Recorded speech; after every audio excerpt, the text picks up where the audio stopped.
Bertie the bus was giving some visitors a tour of the island of Sodor.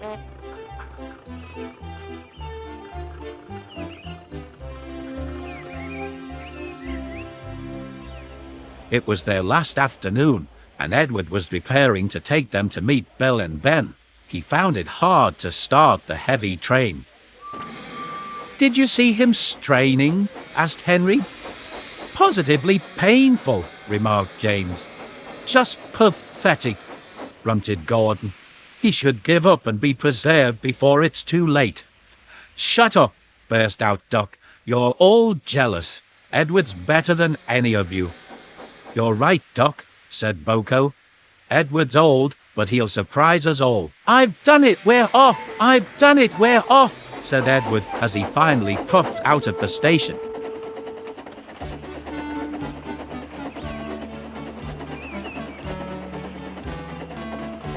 Bill and them were delighted to see the visitors. They loved being photographed. Later, they took the party to the China Clayworks in a break band special.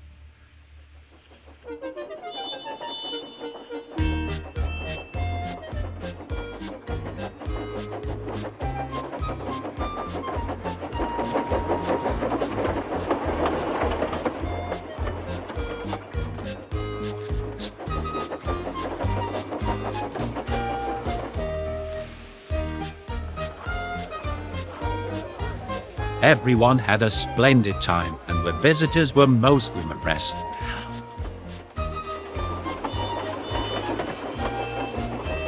Then Edward took the visitors home.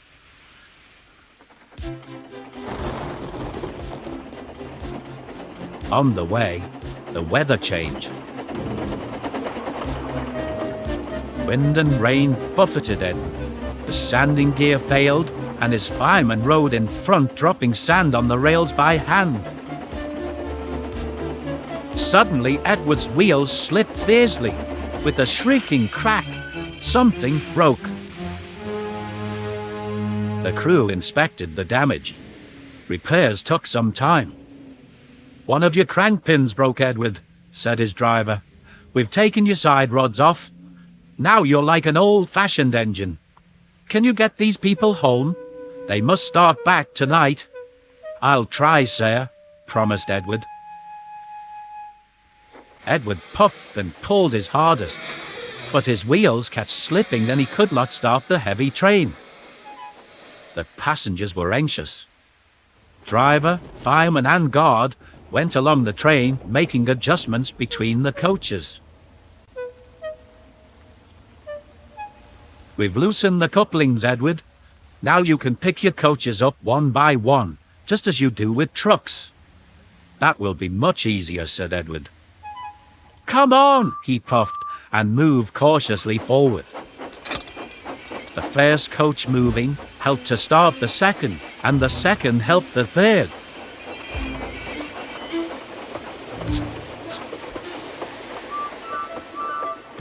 I've done it, puffed Edward.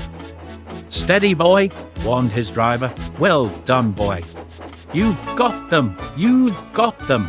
And he listened happily to Edward's steady beat as he fought slowly but surely ahead. At last, battered, weary, but unbeaten, Edward steamed in. Henry was waiting for the visitors with the special train. "Beep, beep!" The fat controller angrily pointed to the clock, but excited passengers cheered and thanked Edward, his driver and fireman. Duck and Boko saw to it that Edward was left in peace. Gordon and James remained respectfully silent.